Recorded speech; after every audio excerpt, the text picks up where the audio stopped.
دنیا میں دیکھا جائے تو اربنائزیشن ریٹ جن کنٹریز کا زیادہ ہے وہاں پہ ہیلتھ ایشوز بھی زیادہ ہیں، کیونکہ جتنی آپ سمپل اور آسان زندگی گزارتے ہیں اتنا آپ میں جو ماڈرن ایرا کی ڈیزیزز ہیں جیسے ڈائبٹیز ہے، ہائپر ٹینشن ہے، اسکیمک ہارٹ ڈیزیز ہے، وہ بڑھتی جاتی ہے۔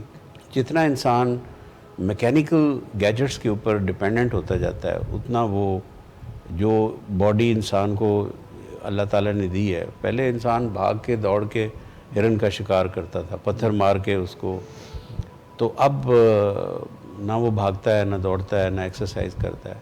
تو جو لوگ رورل ایریاز میں رہتے ہیں وہ اب بھی فزیکلی، حالانکہ وہاں بھی میکنائزیشن ہوئی ہے، لیکن وہ لوگ فزیکلی زیادہ ایکٹیو ہیں۔ ڈائلیسس پیشنٹ کی ڈائٹ میں کوئی بہت زیادہ ریسٹرکشن نہیں ہوتی، صرف ہم لیکوڈ کا استعمال کم کرتے ہیں چونکہ ان کے کڈنیز فلٹر نہیں کر سکتے تو پانی کم کر دیں، یا جو ڈیری پروڈکٹس ہیں جس میں دودھ، دہی، پنیر وغیرہ آ جاتا ہے، لسی، اس میں فاسفیٹ زیادہ ہوتا ہے تو ہم کہتے ہیں فاسفیٹ آپ ریسٹرکٹ کریں، یا وہ پھل جن میں پوٹیسیم زیادہ ہے جیسے کیلا، خربوزہ، کھجور، یہ سٹرس فیملی، یہ منع کرتے ہیں۔ تو یہ تین چیزیں، ایک پھل جو ہائی پوٹیسیم، ایک ڈیری پروڈکٹس اور ایک لیکوڈ انٹیک۔ اس کے علاوہ ڈائلیسس کا پیشنٹ وہ سب کچھ کھا سکتا ہے جو آپ اور میں کھاتے ہیں۔ وہ ڈائبیٹک پیشنٹس ہیں، ان کو کمپریہنسو کیئر چاہیے، ان کو آنکھیں اگر چیک کرانی ہے تو اس وقت چیک کرانی جب ان کی نظر ٹھیک ہے، اس وقت نہیں کرانی جب نظر کمزور ہو گئی ہے۔ ان کو گردوں کے ڈاکٹر یا گردوں سے متعلقہ ٹیسٹ اس وقت کرانے ہیں جب ان کے گردے خراب نہیں ہوئے، جب خراب ہو گئے ہیں پھر تو maybe it's too late. تو ان چیزوں پہ جیسے آپ نے فرمایا کہ ڈاکٹر صداقت نے یہ بیسک چیزوں کی امپورٹنس کو ایمفیسائز کیا ہے۔ السلام علیکم خواتین حضرات، خوش آمدید۔ ہم ولنگ ویز کے فورم سے آپ کے ساتھ ہوتے ہیں اور مختلف انٹرویوز کنڈکٹ کرتے ہیں، اور انٹرویوز میں نامی گرامی شخصیات ہماری مہمان ہوتی ہیں۔ ہمارے ساتھ آج جو شخصیت موجود ہیں اسٹوڈیوز میں، ڈاکٹر پروفیسر اعزاز مند صاحب۔ آپ نیفرولوجسٹ ہیں، ماہر امراض گردہ ہیں، اور آپ سے ہمیں آج ملاقات کا شرف حاصل ہو رہا ہے۔ آپ کی آمد کا بہت بہت شکریہ، آپ نے عزت بخشی اعجاز صاحب۔ اپنے پینلسٹ جو ہیں ولنگ ویز کے اس فورم پہ، ان سے آپ کو تعارف کراتا چلوں۔ مس منہل خان ہیں، کلینکل سائیکالوجسٹ ہیں، اور ان کے ساتھ سلطان ثاقب بلوچ صاحب تشریف رکھتے ہیں۔ آپ دونوں کی آمد کا بہت شکریہ۔ پروفیسر اعزاز مند صاحب، یہ بتائیے کہ ڈاکٹری تو آپ نے کی، مگر نیفرولوجی کی فیلڈ کیوں چنی آپ نے؟ گردوں کی فیلڈ کیوں چنی آپ؟ ڈاکٹری بھی دیکھیں، ہم جس دور سے بلانگ کرتے تھے نا اس میں ماں باپ کی بات کی اہمیت تھی، تو ہم سمجھتے تھے کہ یہ ہمارے لیے بہتر سوچ سکتے ہیں۔ آج کل تو اور میڈیا اور باقی چیزوں سے لوگوں میں خود سے بھی فیصلے کرنے کی، تو ہم اس دور کے تھے جب ماں باپ نے کہا ڈاکٹر بننا ہے تو ہم نے کہا جی بن جائیں گے۔ اب اللہ کا شکر ہوا کہ ایم بی بی ایس میں داخلہ مل گیا، کنگ ایڈورڈ سے پڑھ لیا، پھر اس کے بعد پوسٹ گریجویشن میڈیسن میں کر لی۔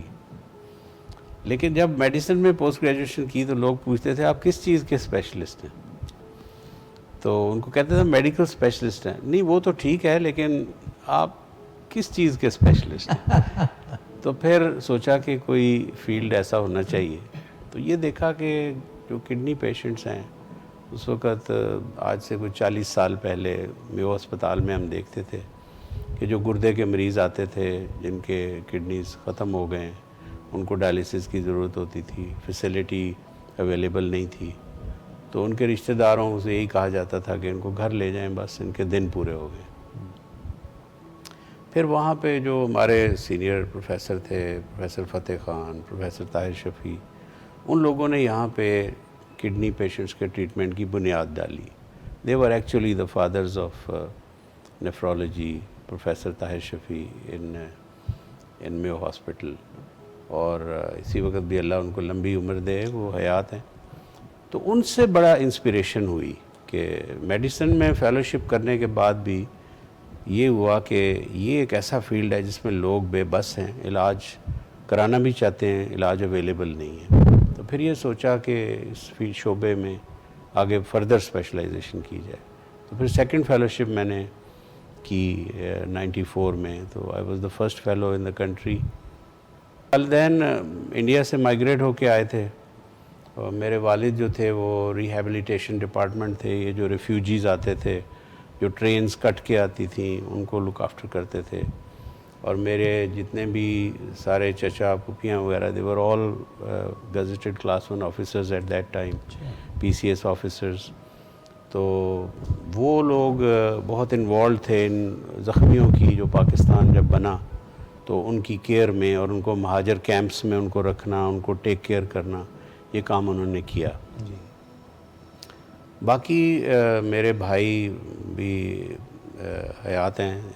ایک بھائی کا انتقال ہو گیا، اور وہ بھائی بھی اپنے فیلڈ میں انہوں نے بہت ایکسیل کیا. ابھی تک ان کے ریکارڈز ان بروکن ہیں.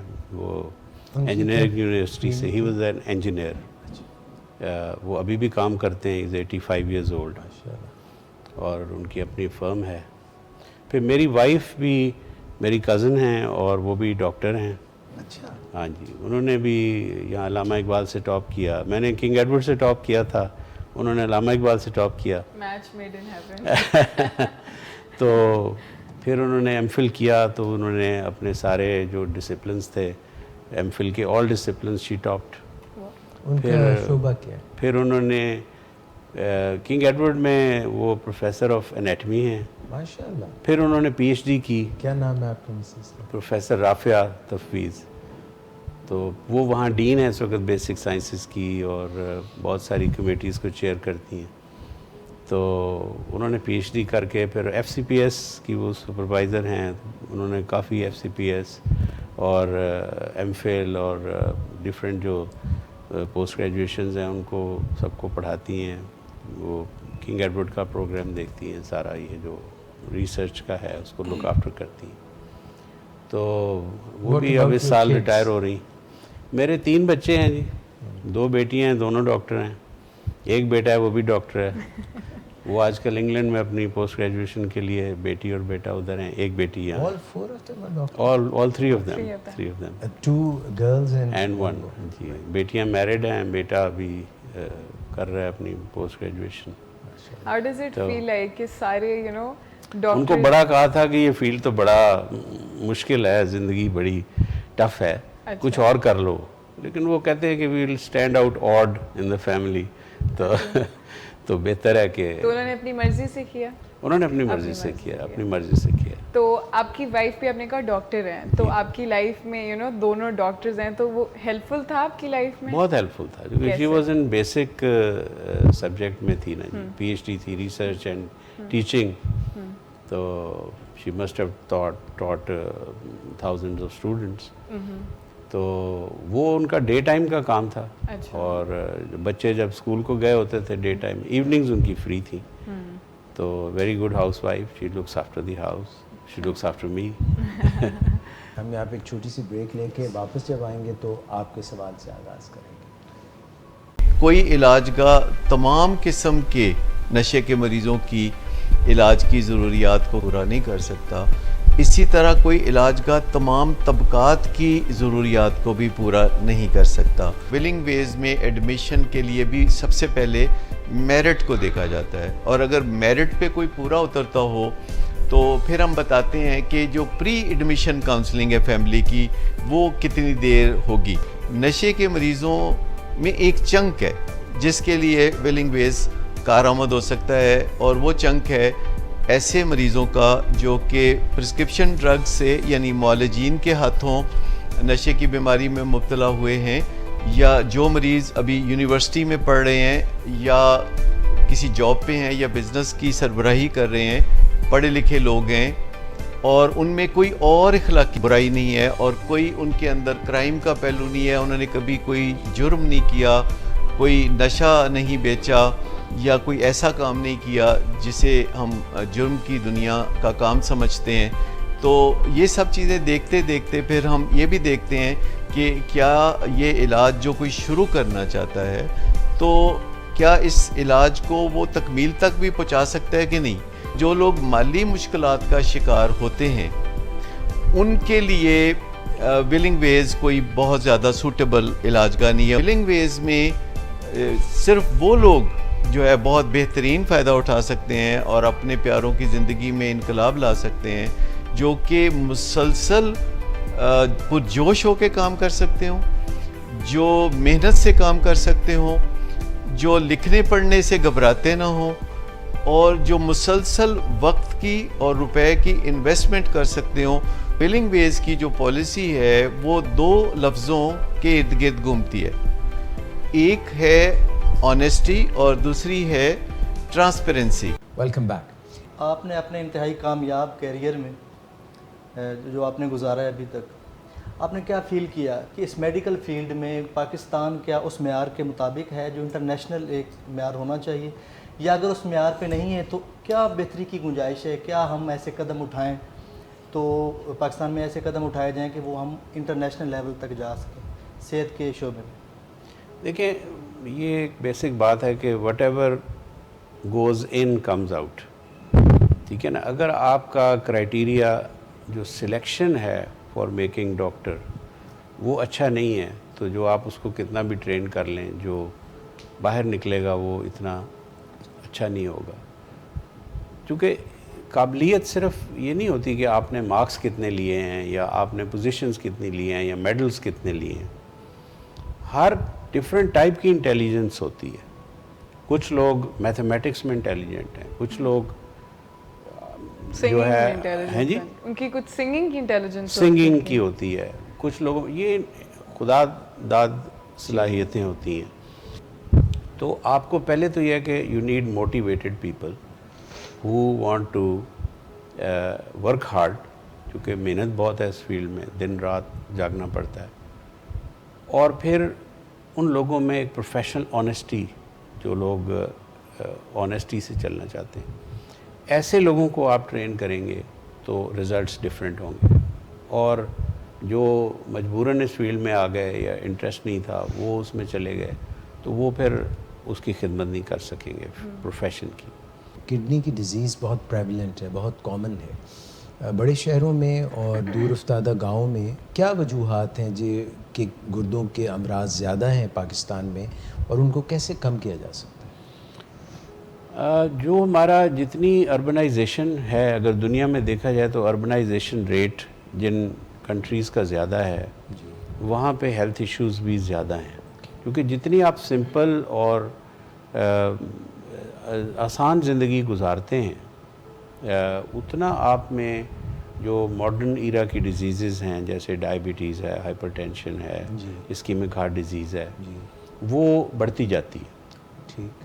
جتنا انسان میکینیکل گیجٹس کے اوپر ڈپینڈنٹ ہوتا جاتا ہے اتنا وہ جو باڈی انسان کو اللہ تعالیٰ نے دی ہے, پہلے انسان بھاگ کے دوڑ کے ہرن کا شکار کرتا تھا, پتھر مار کے اس کو, تو اب نہ وہ بھاگتا ہے, نہ دوڑتا ہے, نہ ایکسرسائز کرتا ہے.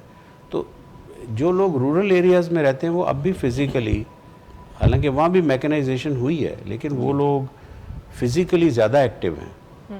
اور ہم نے کچھ سٹڈیز کی شیخ زائد میں جب تھے تو ہم وہ آؤٹ ریچ پروگرام میں ہم کیمپس کرتے تھے, جا کے بیکورڈ ایریاز میں جا کے ہیلتھ کیمپس کرتے تھے. تو ہم نے دیکھا کہ جتنا ہم شہر سے دور ہوتے جاتے ہیں کسی بڑے شہر سے, جیسے لاہور سے نکلیں آپ شیخوپورہ جائیں, پھر آپ اور آگے چلے جائیں اور دیہات میں چلتے جائیں, تو اتنا جو ڈائبٹیز کا, ہائپر ٹینشن کا, اسکیمک ہارٹ ڈیزیز کی پریولنس کم ہوتی جاتی ہے. اچھا. Do you think it is somehow related to stress? مطلب آئیڈیلی تو ایسے ہونا چاہیے نا کہ دیکھیں جو جیسے لاہور, کراچی بڑے شہر ہیں کیونکہ وہ ایڈوانسڈ ہیں, رائٹ, وہاں پہ یہ فیسلٹیز بھی زیادہ ہیں, وہاں کم ہونا چاہیے یہ, بٹ اٹس ڈفرینٹ, یہاں پہ زیادہ ہے. اس لیے کہ جیسے جیسے آپ اربنائزیشن کی طرف آتے ہیں, آپ ماڈرن لائف کی طرف آتے ہیں, آپ کے فائنینشیل فیکٹرز اور وہ فورسز ایکٹ کرتی ہیں, تو آپ کا سٹریس لیول بڑھتا ہے.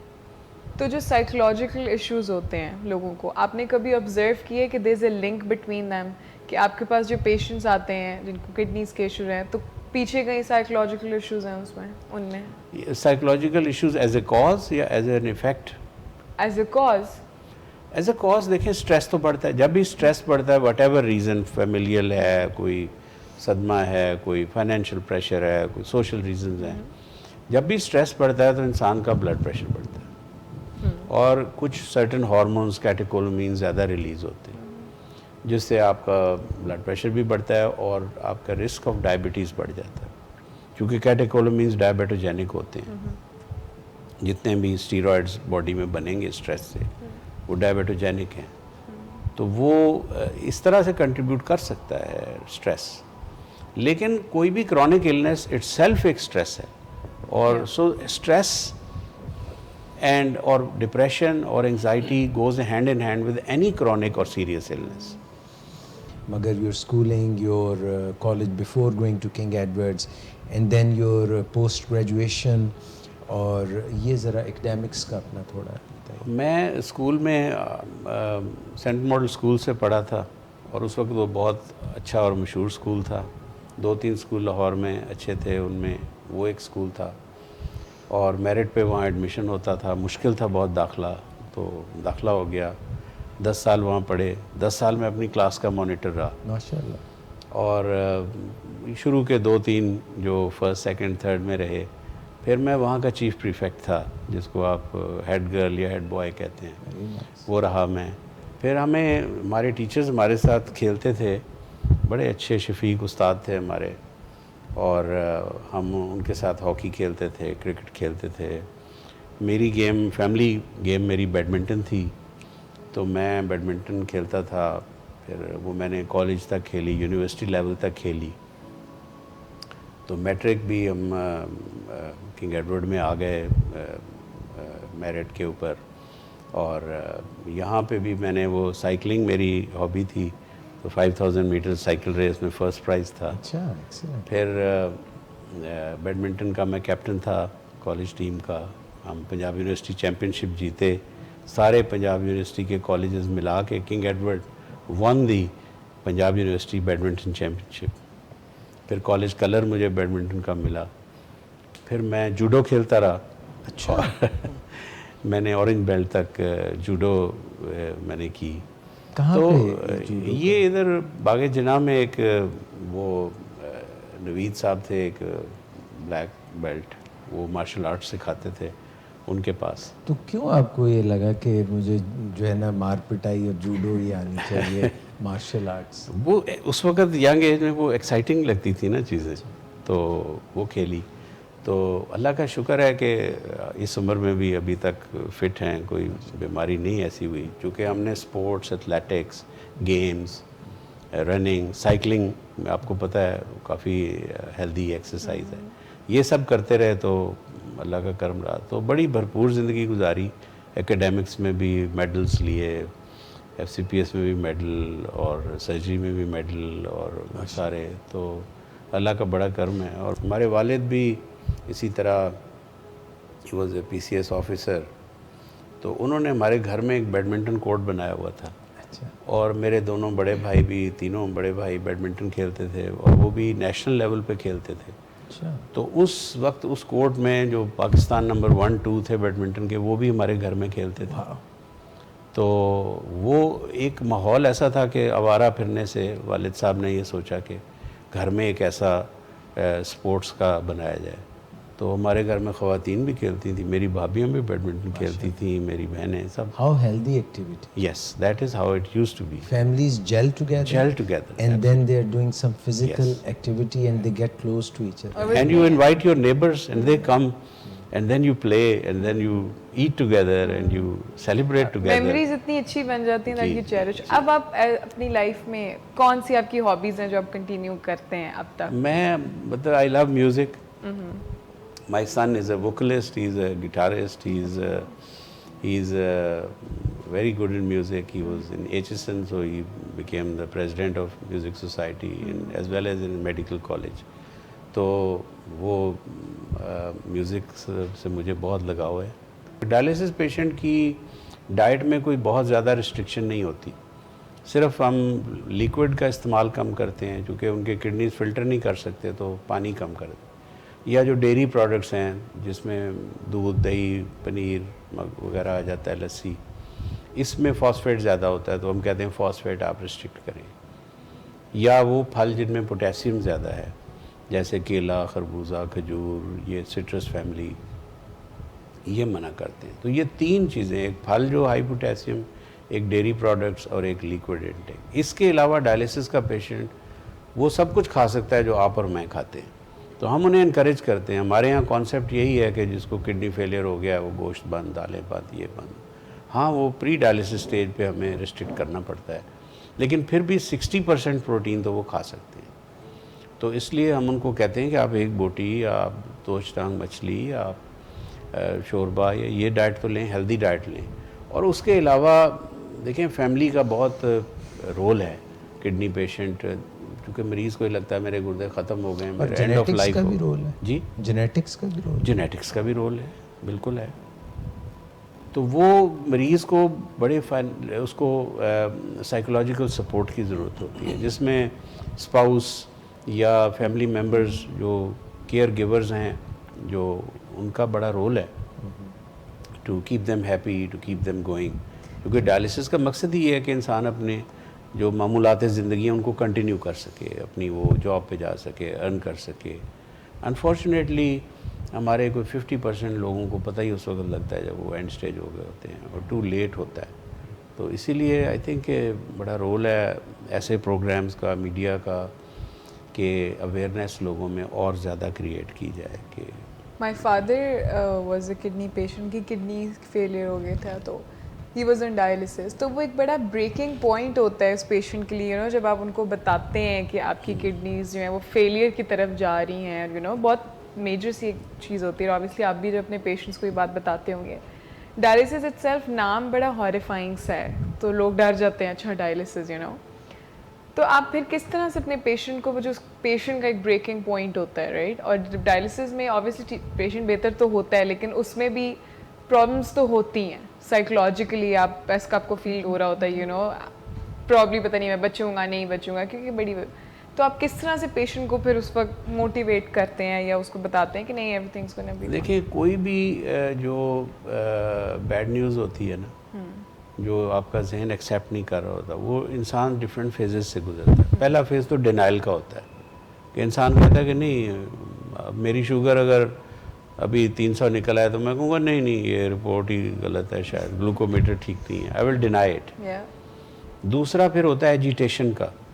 جب وہ انسان ایکسیپٹ کر لیتا ہے پھر وہ اینگر آتا ہے کہ کیوں مجھے کیوں ہو گیا، وائی می.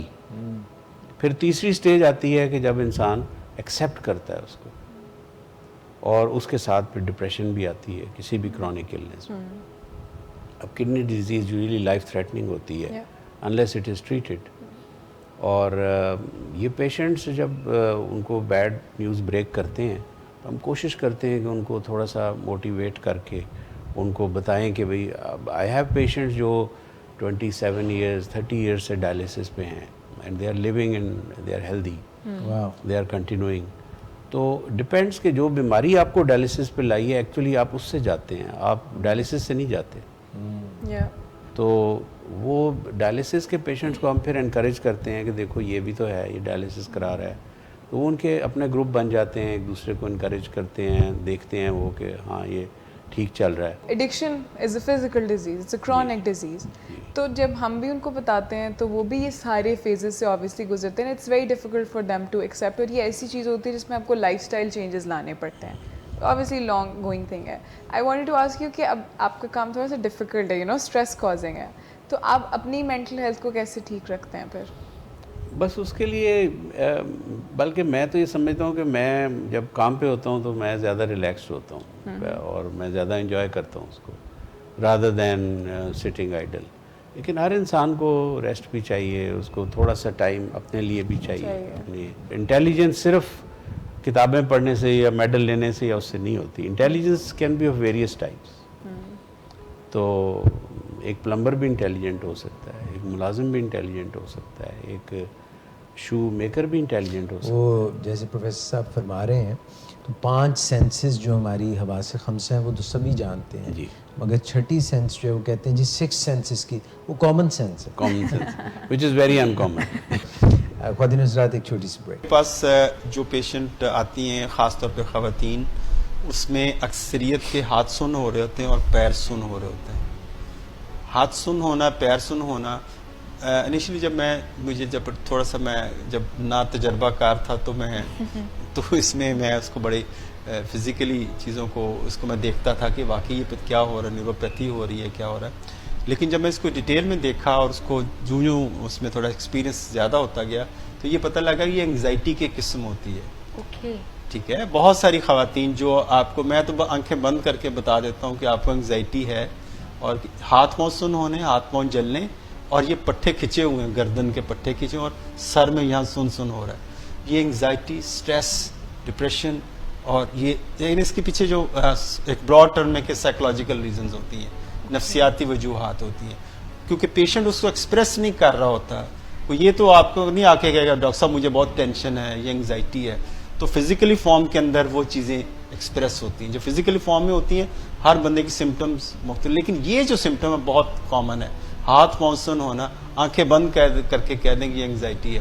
لیکن جینوئنلی جو ڈائبیٹک پیشنٹ ہے اگر اس کا شوگر لیول کنٹرول نہیں ہے تو اس کے اندر نیوروپیتھی بڑی کامن چیز ہے. نیوروپیتھی کے مختلف طریقے سے پریزنٹ کر سکتی. نیوروپیتھی میں سادہ لفظ میں بتا دوں، یعنی جو نروز جو ہماری ہیں وہ شوگر خراب رہنے سے وہ ڈیمیج ہونا شروع ہو جاتی ہیں، جس کی مختلف سن ہونا اور شدید درد ہونا، اور بعض اوقات جس کو میں ایک اور بڑی انٹرسٹنگ چیز ہے کہ آپ پاؤں پہ اگر کوئی چادر بھی رکھے یا ہاتھ بھی لگائے تو اس کو پین ہوتی ہے. اس کو میلوڈینیا کہتے ہیں، یعنی نان پینفل سٹیمولس سے پین کا فیل ہونا.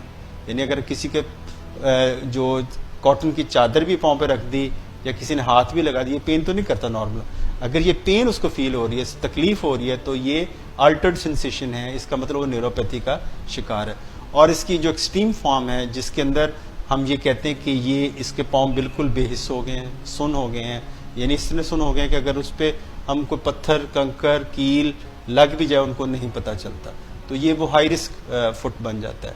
تو نمنس ہونا ایک ہے کہ پاؤں کے اندر ہو رہی ہے، اس کا مطلب ہمیں اپنے شوگر کنٹرول کو دیکھنا پڑے گا، ریویو کرنا پڑے گا. سر اپنی ہاؤس جاب کا بھی بتائیے، اور جو FCPS میڈیسن آپ نے کیا، آپ نے جو پہلی فیلوشپ آپ نے کی اس میں ٹریننگ کا بھی تھوڑا سا بتائیے، اور پھر جو FCPS نیفرولوجی میں آپ نے سپر اسپیشلٹی میں کی تو یہ ذرا فیز بھی بتائیے. Mayo hospital still is a great learning place.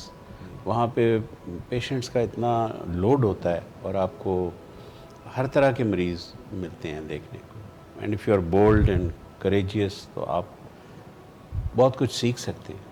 کوئی سیر و تفریح کا جی شوق میں بھی نے ہے یا پاکستان بہت میں نے جاپان گیا ہوں، US گیا ہوں، انگلینڈ گیا ہوں. میں نے کچھ باہر کورسز وغیرہ بھی اٹینڈ کیے ہیں، اور اس کے علاوہ Middle East, Far East, Australia, Canada, سارا میں نے ایکسٹینسولی ٹریول کیا ہے. لیکن there is no place like home. Any regrets that you have? Not really. I should say that I've lived a satisfied life. Anything that you're really proud of that you have done and you think, yeah, this is the essence of what I wanted to do? I think چونکہ doctor بن گئے تو جو profession ہے، profession میں ہی جو اللہ تعالیٰ نے جو عزت دی اور جو مریضوں نے دعائیں دی، اس کی وجہ سے جو بھی وٹ ایور اسمال اور big name I have in the profession, I think وہ سارا اس کا سلسلہ ہے. ماں باپ کی دعائیں تھیں، اور اس میں آئی تھنک کہ اگر مجھے دوبارہ بھی موقع ملے پیدا ہو کے کچھ اور کرنے کا تو I will still choose this profession because it is very satisfying. ایک فائل سے آپ کو وہ سیٹسفیکشن نہیں ملتی جتنی آپ کو کسی کا CPR کر کے اس کی جان بچا کے، اس سے جو نیند آپ کو آتی ہے اس کے بعد کسی کی جان بچا کے، وہ نیند بڑی پرسکون نیند ہے. Any setbacks in life, any challenges that made you even a bigger person? Challenges تو ہر جگہ ہیں. چیلنجز کو فیس کرنا تو آئی تھنک کہ اس کے بغیر تو انسان نہیں چل سکتا. ہر کسی کی زندگی میں چھوٹے موٹے چیلنجز آتے ہیں، پروموشنز کے. کچھ لوگ آپ کو بائی پاس کر جاتے ہیں، کہیں آپ کی پروموشنز رک جاتی ہیں زندگی میں، لیکن اس سے کیا فرق پڑتا ہے؟ میں نہیں سمجھتا کہ کوئی وہی آپ کا ایک ٹارگٹ یا گول ہونا چاہیے، کیونکہ اصل تو پہلی آپ کے اپنے آپ کا انر سیلف ہے کہ اگر وہ سیٹسفائیڈ ہے with what you are doing تو میٹر نہیں کرتا. I have no regrets. I have a wonderful family. My children, my parents were so wonderful. They always encouraged us to do better in life. So I think I have lived a very satisfied life. What about your country? Do you feel that it's worth being a Pakistani, or if it was up to you, you would have opted for some other nationality? No, I wouldn't have opted, because it is better to be a first class citizen in my country than to be a second class یہ citizen. جو اتنے سارے مسائل ہیں پاکستان کے، یہ مسائل ہیں لیکن ان مسائل کا حل ہے. ایسا نہیں ہے کہ یہ حل نہیں ہو سکتے، یہ حل ہو سکتے. چونکہ ایجوکیشن سے فرق پڑے گا. ایجوکیشن کو ہم ایٹ پار لائیں، اس کو اسٹینڈرڈائز کریں. ڈاکٹر صداقت نے ڈائبیٹکس انسٹیٹیوٹ پاکستان، جہاں پہ ہم اس وقت موجود ہیں، اس کا آغاز کیا پرائیویٹ سیکٹر میں 95 میں، تقریباً 1995 میں. تو بہت سے لوگوں نے ڈاکٹر صداقت کو کہا کہ آپ کوئی آنکھوں کا کھولیں، لوگوں کی آنکھیں خراب ہو جاتی ہیں ڈائبٹیز کی وجہ سے، گردوں کا کوئی ڈائلسس سینٹر یا ٹرانسپلانٹ والا کھولیں.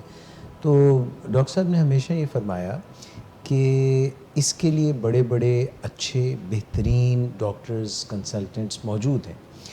میں جو کام کرنا چاہتا ہوں یہ ہے کہ بنیادی یہ بات لوگوں تک پہنچاؤں، چاہے وہ یہ شعور ہو ہمارے ڈائبیٹکس انسٹیٹیوٹ کی جو ویڈیوز بنتی ہیں کنسلٹنٹ سے جو ہم بات کرتے ہیں اس کے تھرو، سوشل میڈیا کے تھرو، یا جو پیشنٹس آتے ہیں فزیکلی، کہ HbA1c جو ہے اس کو 5.5 کے ارد گرد قریب ترین رکھیں، جیسا کہ ایک نارمل شخص کا ہوتا ہے. اور اس کے لیے لائف سٹائل ماڈیفیکیشن ہو، یا اگر انسولین کی ضرورت ہے تو انسولین استعمال کریں، اس سے بھاگیں نا. تو آپ یہاں پہ تشریف لائے ہیں، آپ ابھی بات کر رہے ہیں گردوں کے امراض کی، جو ڈائبیٹک نیفروپیتھی ایک بڑی وجہ ہے لوگوں کی پرابلم. آپ کیا پیغام دینا چاہیں گے ڈائبیٹکس انسٹیٹیوٹ پاکستان کے مریضوں کو؟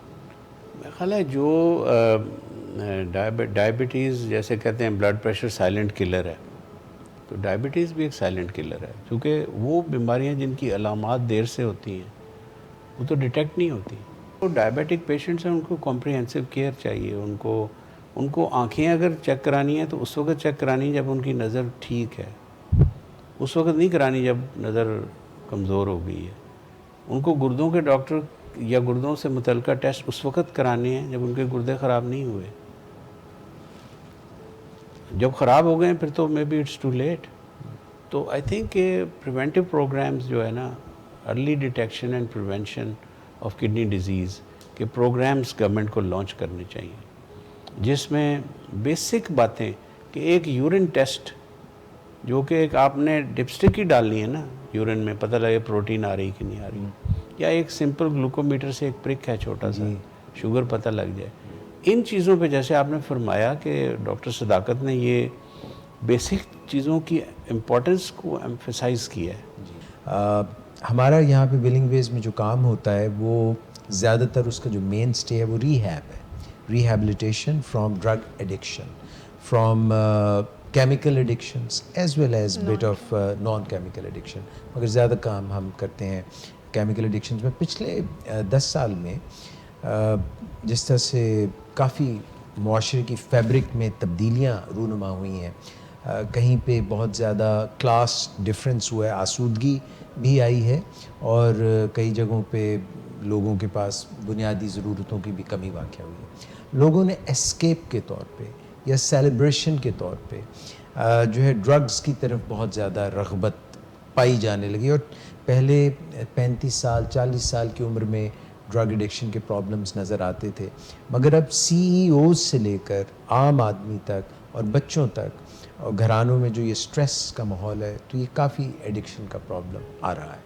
آپ ایک ایمیننٹ فزیشین ہیں، نیفرولوجسٹ ہیں، کیا آپ کے پاس بھی، اور آپ ایک ٹیچر بھی ہیں ان ڈفرینٹ میڈیکل کالجز آپ رہے ہیں، تو اس سینیریو میں کیا آپ نے بھی دیکھا کہ پاکستان میں ایڈکشن کا رجحان بڑھ رہا ہے، اور آپ کیا لوگوں کو پیغام دیں گے ڈرگ ایڈکشن کے بارے میں؟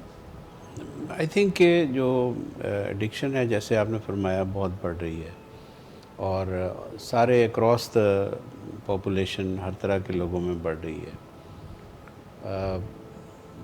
سکون حاصل کرنے کے لیے لوگ کرتے ہیں اپنے جو پریشانی ہے اس کو دور کرنے کی. وہ سمجھتے ہیں کہ اس دوائی سے شاید مجھے سکون مل جائے گا, مجھے وہ تھاٹس نہیں آئیں گی, نیگیٹو تھاٹس نہیں آئیں گی. میں آئی تھنک کہ پہلے ایسا کیوں نہیں تھا. جی, ایک تو یہ ہے کہ اویلیبلٹی آف ڈرگس زیادہ ہو گئی ہے. اوکے. دوسرا یہ کہ وہ جو ایک فیبرک تھا فیملی کا, جو ایک اکٹھے بیٹھنے کا, ایک دوسرے سے دکھ درد شیئر کر لینے کا, وہ نہیں ہے. لوگ جیسے جیسے آئسولیٹ ہوتے گئے ہیں ان کے مسائل بھی بڑھتے گئے ہیں اور فیملی سائز چھوٹے ہوتے گئے ہیں. اس سے یہ موبائل فون بھی ایک ایڈکشن اور آئسولیشن ہے. آئسولیشن ہے کہ اگر 4 لوگ بیٹھے ہیں اور کسی کے ہاتھ میں اپنی اسکرین ہے اور وہ اس سے باتیں کر رہا ہے, اس کو دیکھ رہا ہے, اور آپس میں جو ہیومن انٹریکشن ہے وہ کم ہو گیا.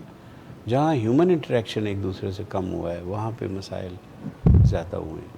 تو آئی تھنک کہ ہمیں ریئلائز کرنا ہوگا کہ بچوں کو کس اسٹیج پہ ہم نے اسکرین دینی ہے, ہم نے ان کو کیسے زندگی کے جو بنیادی اصول ہیں جو ہم نے اپنے بڑوں سے, ماں باپ سے سیکھے, پیار محبت, درگزر, ٹالرنس, یہ چیزیں جو ہیں جب تک وہ نہیں آئیں گی, آئی تھنک کہ جو ڈرگ ایڈکٹ بن چکے ہیں ان کا علاج تو ظاہر ہے سائیکالوجسٹ نے کرنا ہے, سائیکیٹرسٹ نے کرنا ہے, سائیکو تھراپسٹ نے کرنا ہے, وہ تو ہے. لیکن عام پبلک کو اس سے بچانے کے لیے آئی تھنک کہ کچھ چیزیں گورنمنٹ کے لیول پہ چاہیے, کہ جو اس کی ترسیل ہے, جو اس کی ڈرگس کی ڈسٹریبیوشن ہے, اس کے لیے اسٹرکٹ رولز ہونے چاہیے.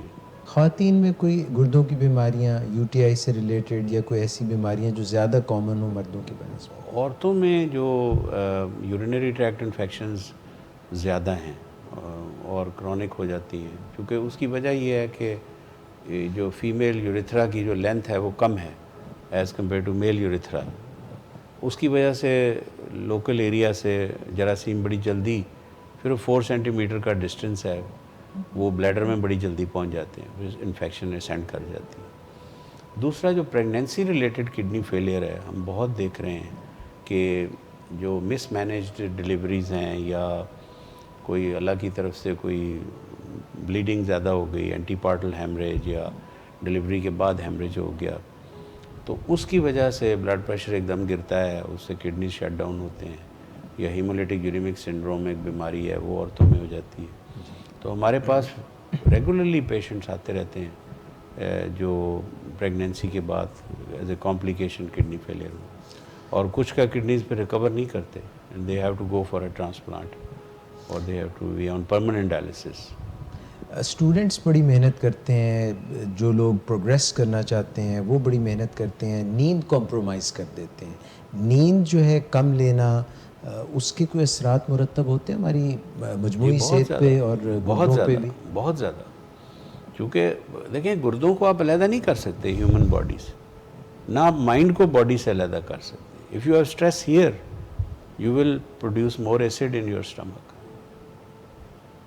جو کیٹیکولامینز ریلیز ہوں گے وہ ٹیکیکارڈیا کر دیں گے. ٹیکیکارڈیا ہوگا تو آپ کے کارڈیک سٹریس بڑھ جائے گا. معدے میں ایسڈ زیادہ, کئی لوگوں کو کوئی غمی کی خبر یا کوئی بری خبر سن کے ایک دم روڑ لگ جاتے ہیں, تو وہ سٹریس ریلیٹڈ ہے نا سارا. تو مائنڈ کو باڈی سے علیحدہ نہیں کیا جا سکتا.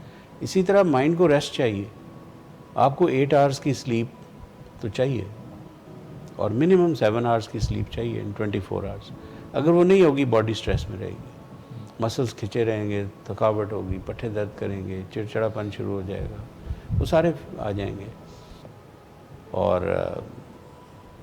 Early to bed early to rise, کھانا اس طرح کا, وہ غذا, وہ آرام, وہ سکون, وہ پیار محبت, وہ ٹالرنس, وہ عزت, وہ رکھ رکھاؤ, وہ چیزیں ان کی بڑی ویلیو ہے اور ہم ان سے دور ہوتے جا رہے ہیں.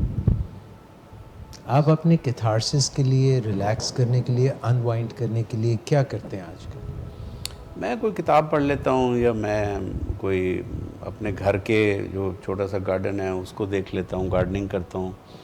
پھولوں سے مجھے بہت لگاؤ ہے, تو میں وہاں بڑا نرسریز میں جاتا ہوں, وہاں سے پودے اکٹھے کرتا ہوں. میں سبزیاں لگا لیتا ہوں.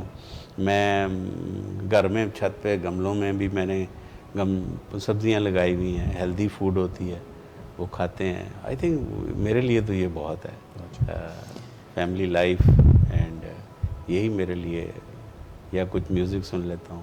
Professor Dr. Aizaz Mand, the famous nephrologist of Pakistan. Thank you so much, sir, for your coming here to Willing Ways Forum. ہم آپ کے بہت شکر گزار ہیں. بہت شکریہ. And we wish you all the best. آپ جو بھی کر رہے ہیں پلیز اللہ تعالیٰ آپ کو اور ترقی دے. آپ نے بہت کام کی باتیں ہم سے شیئر کی. Thank you sir. Thank you so much. آپ کا بھی بہت شکریہ. خواتین حضرات, انشاءاللہ اسی سلسلے کو آگے بڑھاتے ہوئے پاکستان کی جو نامور شخصیات ہیں اپنے اپنے شعبہ زندگی میں, ان سے آپ کی ملاقات کراتے رہیں گے. ویلنگ ویز سے آج کے پروگرام سے اجازت دیجیے. انشاءاللہ پھر ملاقات ہوگی. اللہ حافظ.